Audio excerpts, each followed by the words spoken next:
Hi everyone, my name is Anderson and today we're diving into another tragic and deeply unsettling true crime case. This is a story that, according to investigators and court filings, began with the image of a picture-perfect family, but slowly unraveled into one of Utah's most disturbing murder allegations in recent years. It's a case filled with conflicting narratives, a deteriorating marriage, accusations of manipulation, and a disappearance that has left countless people heartbroken and searching for answers. Jenifer Gledhill and Matthew Johnson appeared, at least from the outside, to have built an enviable life. Living in an upscale million-dollar home in Cottonwood Heights, Utah, they were known as a quiet, stable family. Neighbors saw a devoted military husband, a stay-at-home mother, and 3 children, aged 11, 7, and 5, who seemed to have the kind of childhood many aspire to provide. But as court documents later revealed, this outward normalcy was masking years of escalating marital conflict. Matthew, 51, served for more than a decade with the Utah National Guard's 19th Special Forces Group. His colleagues described him through public statements reported in news coverage as intelligent, level-headed, and someone whose calm, dependable nature made him invaluable in high-stress environments. Jenifer, 42, was portrayed by many of Matthew's friends as a quiet, home-oriented mother, someone who seemed friendly and reserved. But prosecutors later stated in court that the relationship had been deteriorating long before the tragic events of 20. According to divorce discussions mentioned in legal filings, the couple had been considering separation since at least July of that year. Friends of Matthew later told investigators that by the summer, tensions had grown significantly. In August 2024, Jenifer filed for a temporary protective order against her husband.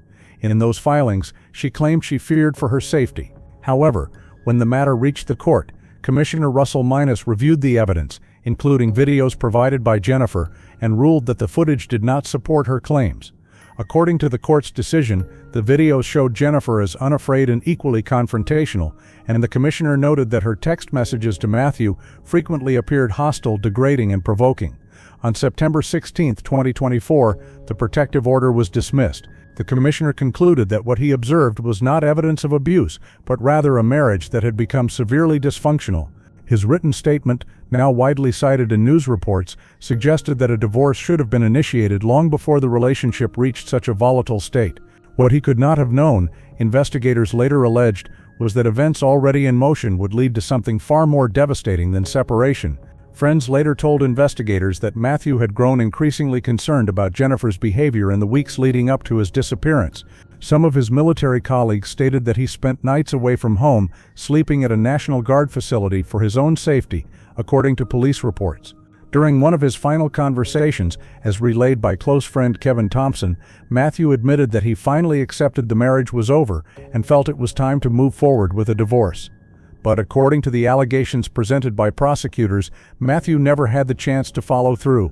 Investigators later stated that Jenifer had been engaged in an affair they believe became central to the tragic chain of events that followed.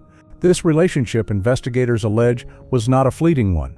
According to the lovers' recorded statements, it had become intense, emotional, and all-consuming. Just 2 days before the alleged murder, Jenifer reportedly showed this man a Glock 19X handgun. At the time, he didn't consider it alarming. Many Utah households, especially those with military ties, legally own firearms. But prosecutors would later argue that this moment was part of a deliberate plan. According to charging documents, Jenifer had arranged for her 3 children to stay at her parents' house on the night Matthew would later be reported missing. Investigators believe this was intentional and part of preparations for what they allege she was already planning. As September 20, 2024 began, it seemed to the outside world like any ordinary day. But that evening, events within the Johnson-Gledhill home, as reconstructed by investigators, marked the turning point in this tragic story. According to prosecutors and statements later given to investigators, the tension inside the home the night of September 20th rose sharply when Matthew confronted Jenifer about the alleged affair. Witnesses reported hearing raised voices, and in Jenifer's later statements to police, she acknowledged that the conversation became heated. She claimed Matthew yelled at her after discovering she had been involved with someone else. For investigators, this moment marked the culmination of months of marital strain and emotional volatility. What happened next, according to prosecutors, shifted this case from a troubled marriage into a homicide investigation. During the early hours of September 21st, while Matthew slept in the master bedroom, investigators allege that Jenifer retrieved a 9mm handgun belonging to Matthew. According to her recorded confession to her lover, she shot Matthew in the head as he lay asleep. Prosecutors say the act was carried out swiftly, with no signs of struggle. Investigators later outlined a sequence of events that they allege unfolded immediately afterward. According to their reconstruction, Jenifer placed Matthew's body into a rooftop-style storage container used for vehicle travel. Using this container, she allegedly slid his body down the stairs before loading it into the back of the family minivan. Prosecutors stated in court that Jenifer smashed Matthew's cell phone to prevent tracking and then drove his truck to a nearby neighborhood, abandoning it several blocks from their home to create the illusion that he had left voluntarily. From there, investigators say she drove north with Matthew's remains. Based on her later description to her lover, she buried him in a shallow grave somewhere in northern Utah, though the exact site remains unknown. This burial location has been the subject of extensive search efforts that continue months after the alleged crime. According to police reports, once Jenifer returned home, she engaged in what investigators describe as an extensive cleanup operation. She allegedly used bleach, carpet cleaning solutions, and other chemicals throughout the master bedroom to remove blood evidence. Court documents state that she ordered a replacement mattress on September 24th, just 3 days after the alleged shooting. The mattress was delivered on September 26th, which investigators later viewed as a key indicator of attempted concealment. But perhaps the most pivotal development came not from physical evidence, but from Jenifer's own words. Prosecutors have stated that after the alleged crime, Jenifer went to her lover's home late on the night of September 22nd. According to him, she appeared with bruises, injuries she claimed were from burying her husband and scrubbing the house. Disturbed by what he heard, he later recorded a follow-up conversation with her. These recordings have become central pieces of evidence in the case. In one of these recorded calls, the man told Jenifer he was frightened by what she had confessed. Her response, as quoted in charging documents, was chilling. "Wow, if you think I could even hurt a fly. Like, he's not a person. He wasn't a person anymore. He wasn't Matt." Prosecutors argue that this statement reflects a disturbing detachment and a level of dehumanization that deeply troubled investigators. When the man asked how she would feel if the situation had been reversed, court documents report that Jenifer replied, "Not if I deserved it." She then reportedly made unsettling remarks about violence, referencing the Queen of Hearts and describing her own past statements about off with their heads and removing scum from society. According to investigators, these statements helped establish a mindset that would become significant in court. Jenifer also pleaded with him not to think of her as a monster and to remember who she had been before confessing. But by this point, prosecutors say the man realized the severity of what he had been told. He began saving text messages, recording conversations, and collecting anything that could corroborate what she had admitted. What made the recordings even more consequential was that they occurred before Matthew had been officially reported missing. To investigators, this indicated that Jenifer was speaking openly of Matthew in the past tense, despite the fact that no one outside the alleged crime knew he was dead. 6 days after her confession, Jenifer finally contacted police, reporting Matthew missing and claiming he had said he would be gone for a week and did not want to be contacted. However, the Utah National Guard had already begun searching for him after he failed to show up for duty on September 23rd. This discrepancy became yet another red flag for investigators. The turning point in the investigation came on October 2nd, 2024, when Jenifer's lover contacted police. According to police reports, he turned over screenshots, recorded phone calls, and detailed statements about what Jenifer had allegedly told him. Investigators described his information as the key that unraveled the entire case. Police quickly obtained a search warrant for the Gledhill residence. What they found, prosecutors later said in court, painted a starkly different picture from the missing person narrative Jenifer had given. Under the master bed, investigators discovered a large, circular stain consistent with blood saturation. They also found reddish-brown spots on the walls, blinds, and bed frame slats. The smell of bleach lingered throughout the room, and the mattress was unmistakably new. These discoveries, paired with the recorded confessions and digital location data, formed the foundation of the murder and obstruction charges that followed. When investigators executed the search warrant on September 28th, the evidence inside the home deepened their suspicions and strengthened the timeline they believed had unfolded. According to investigators' reports and court testimony, the master bedroom was the focal point of the scene. The large dark stain beneath the bed appeared to be consistent with blood seepage. Reddish-brown spots were detected on the walls, blinds, and slats supporting the mattress. The strong odor of bleach, something officers described as overwhelming, suggested that significant efforts had been made to sanitize the room. Prosecutors later stated that these findings aligned closely with what Jenifer had allegedly described to her lover during her confession. The new mattress, ordered just days after the alleged shooting, became a critical piece of the timeline. Investigators confirmed through phone records that Jenifer placed the order on September 24th and it was delivered on September 26th. To prosecutors, this rapid replacement looked deliberate and directly connected to an attempted cover-up. But the digital evidence uncovered during the investigation would prove just as important. Data from Jenifer's phone, as outlined in charging documents, tracked her movements across key times and locations. On the morning of September 21st, GPS records showed her traveling to a neighborhood where Matthew's truck was later found abandoned. This movement matched her alleged account of attempting to stage Matthew's disappearance by making it seem like he had left on his own. Later that same day, her phone data reflected a northbound journey toward Davis County, a direction investigators believe she took while transporting Matthew's body. This trip aligned with the region Jenifer reportedly described to her lover as the burial area.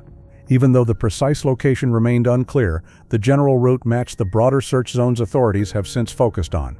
As news of Matthew Johnson's disappearance spread, concern grew not only among law enforcement but also within the Utah National Guard community. Colleagues who had served with him for years expressed alarm when he missed required check-ins. According to public statements made by the Guard, Matthew was considered highly dependable, making his absence especially troubling. His failure to report for duty on September 23rd triggered internal alerts and added urgency to the search. At this point, according to investigators, Jenifer continued to maintain the story that Matthew had left voluntarily, telling police he had said he would be gone for a week. But behind the scenes, her lover, now deeply unsettled by what she had confessed, was gathering every piece of information he could. Ultimately, his decision to go to law enforcement on October 2nd changed everything. Once police received the recorded conversations, screenshots, and detailed account of Jenifer's alleged confession, they began piecing together a wider scope of potential involvement.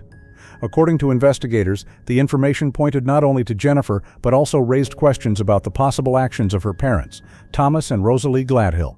On October 24, 2024, Jenifer's parents were arrested and charged with multiple counts of obstruction of justice. Prosecutors allege that in the days following the incident, the couple spent far more time inside Jenifer's home than they initially told police.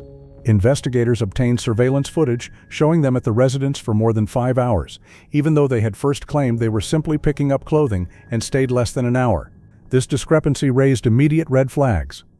During interviews, Thomas reportedly told officers, "I did not go in where the incident happened," a statement prosecutors later highlighted as significant because police had not yet disclosed the precise location of the suspected crime scene.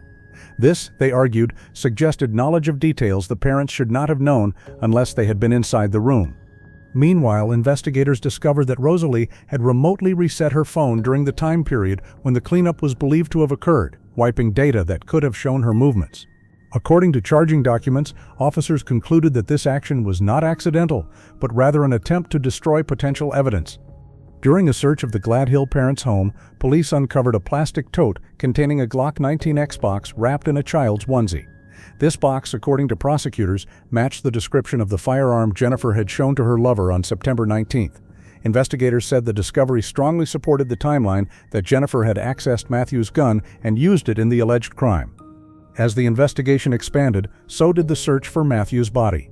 According to official statements, teams of more than 70 individuals, including detectives, trained searchers, and Matthew's fellow soldiers, combed through vast stretches of northern Utah. The search area grew to include parts of Davis, Weber, and Box Elder counties, stretching close to the Utah-Idaho border. Despite months of work, no remains were located. Prosecutors later revealed that a vehicle storage container was found floating in water with Matthew's blood inside. They believe this container may have been the one used to move his body. The discovery added another layer of physical evidence connecting Jenifer to the alleged events. Friends of Matthew, including fellow Green Berets, expressed their deep frustration and emotional exhaustion as the months wore on. One longtime friend stated that the ongoing uncertainty kept them awake at night, while another said that having welcomed Jenifer into their home made the allegations almost impossible to comprehend. As each new detail emerged in court filings, the sense of betrayal and disbelief among those who cared about Matthew only intensified. As the case moved closer to a preliminary hearing, prosecutors began presenting a deeper look into Jenifer's alleged digital behavior in the days before and after Matthew was last seen. According to court filings, her phone showed repeated searches for cleaning supplies, heavy-duty carpet products, and various disposal methods. Investigators stated that while none of these searches directly proved guilt, the timing and subject matter raised concern when viewed alongside the physical scene discovered in the home. Phone extraction data also revealed that Jenifer had exchanged numerous messages with her parents during the days following the alleged incident. Prosecutors claim these conversations appeared to revolve around coordinating visits, moving items, and discussing what investigators believe were efforts to clean or reorganize the interior of the home. Although the exact content of the deleted or missing messages could not be fully recovered, timestamps and metadata offered a rough outline of communication patterns authorities found suspicious. During court proceedings, detectives testified that one message thread between Jenifer and her parents was wiped from her device just before police conducted their first welfare check at the home. According to investigators, this deletion suggested a deliberate attempt to remove information related to the timeline. Defense attorneys, however, argued that message deletions occur for many reasons and should not be interpreted as evidence of wrongdoing. They emphasized that none of the text messages contained explicit admissions or directions related to Matthew's disappearance. The alleged confession that Jenifer gave to her lover remained one of the central pillars of the prosecution's case. In their filings, prosecutors described the statements as detailed, voluntary, and consistent with the physical evidence. Defense attorneys countered by arguing that the lover had a motive to exaggerate or misinterpret her words, pointing to the emotional tension and secrecy surrounding their relationship. They insisted the statements were unreliable and should not be weighed heavily without corroboration. Inside the courtroom, the recordings of these conversations, parts of which were captured in screenshots and voice memos, were played for the judge. According to media reports summarized in court documents, Jenifer could be heard using phrases such as cleaning it up and taking care of things, though her defense argued these snippets were taken out of context. Prosecutors maintained the meaning was unmistakable, especially when paired with the large bloodstain, the mattress replacement, and the abandoned truck. The truck itself became a major point of scrutiny. Investigators testified that Matthew's vehicle had been left in a neighborhood with no known ties to him. GPS data from Jenifer's phone placed her near the area early on September 21st, shortly before the truck was discovered. To prosecutors, this was consistent with their theory that she was staging a disappearance. Defense attorneys argued that GPS location data has a radius of error and could not conclusively place her at the exact spot where the truck was left. Meanwhile, the public search for Matthew grew into one of the largest missing person operations the region had seen in years. Local volunteers, friends from the National Guard, and specialized teams roamed through rugged foothills, ravines, and remote stretches of land. According to official statements, many searchers completed 12-hour days, driven by the hope that Matthew could still be found, or that at least some trace might help investigators narrow the search zone. Members of Matthew's family spoke publicly during this period, expressing anguish and pleading for anyone with information to step forward. Prosecutors later emphasized that the family's cooperation had been consistent and open from the start, while also stating that investigators had uncovered no evidence suggesting Matthew left voluntarily. They pointed to his close relationships, medical needs, and steady military responsibilities as indicators that he would not simply walk away from his life. In mid-January, additional evidence began to surface in court filings, including details about blood found in Jenifer's vehicle. According to the documents, a small sample recovered from the car was identified as Matthew's through DNA analysis. Prosecutors argued this supported their theory that Jenifer transported Matthew's body after the alleged shooting.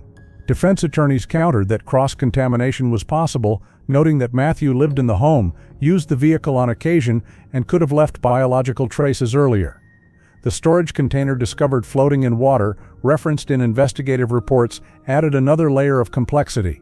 Although prosecutors publicly stated that Matthew's blood was found inside the container, they did not claim it was definitive proof of body transport, only that it fit within the overall narrative they believed occurred. Defense attorneys again challenged the interpretation, insisting that without Matthew's remains, the prosecution's case relied heavily on speculation and circumstantial evidence. Meanwhile, the charges against Jenifer's parents intensified public interest. Prosecutors alleged that the couple had helped clean the home, moved items, and possibly assisted in the concealment of evidence. Defense attorneys responded strongly, stating that the parents were simply helping their daughter with household tasks during a stressful period and had no knowledge of any alleged crime. They described the prosecution's theory as overreaching, arguing that the evidence was too thin to support felony obstruction charges. In the weeks following the parents' arrest, the narrative surrounding the case became a point of tension between prosecutors and defense teams. Prosecutors insisted they were piecing together a deliberate effort by multiple individuals to hide Matthew's fate. Defense teams accused the state of building a storyline based on assumptions fueled by emotion rather than fact. With each new hearing, the divide grew sharper, setting the stage for a long and complicated legal fight. By early February, the public had begun to follow the case closely, with court hearings drawing large crowds and frequent media coverage. Reporters, relying on public filings and courtroom discussions, highlighted the unusual complexity of the investigation: a missing husband, a wife accused of an elaborate cover-up, and two parents facing serious felony charges, all without the discovery of the victim's body. According to legal analysts quoted in filings, cases without recovered remains are difficult but not impossible to prosecute, often depending heavily on forensic evidence and statements made by the accused. Despite the uncertainty, investigators remained committed to continuing their search efforts. In official updates, law enforcement repeatedly emphasized that locating Matthew was their top priority, both for evidentiary purposes and to provide closure for his family. Day by day, teams continued to search remote areas, evaluate new tips, and reanalyze previously collected data. As the investigation moved into early spring, prosecutors described their work as steady and far from complete. Detectives continued refining digital timelines, reviewing GPS data, and searching remote areas where they believed Matthew could be found. Despite months of effort and expanded search zones, law enforcement emphasized that they had no plans to slow down until answers were uncovered. Friends and fellow service members grew increasingly vocal, sharing statements in court filings about Matthew's dedication and reliability. Many joined volunteer searches, saying they could not rest until they knew what happened. Their involvement, prosecutors noted, illustrated how deeply Matthew was valued within his community. Defense attorneys pushed back harder as the case advanced. They argued that the state was relying too heavily on circumstantial details: the mattress purchase, the blood stain, the deleted messages, and the alleged confession to Jenifer's lover. They claimed there was no definitive proof of a homicide, no recovered body, no murder weapon, and no direct eyewitness. Prosecutors countered that the totality of evidence created a clear and consistent picture. Legal analysts watching the hearings remarked that nobody cases often hinge on subtle but meaningful inconsistencies. Prosecutors insisted the inconsistencies all pointed toward deliberate concealment. Defense teams maintained they were being interpreted unfairly. As courtroom crowds grew, public opinion remained divided. Many expressed support for Matthew's family, while others urged caution until a full trial. Meanwhile, Matthew's loved ones organized events, shared memories, and worked to keep his story alive. Though the case has developed significantly, it remains unresolved. Prosecutors believe the evidence forms a coherent narrative of intentional wrongdoing. Defense attorneys argue the state has built a theory on assumptions. And with Matthew still missing, the search continues, leaving the final truth still undiscovered.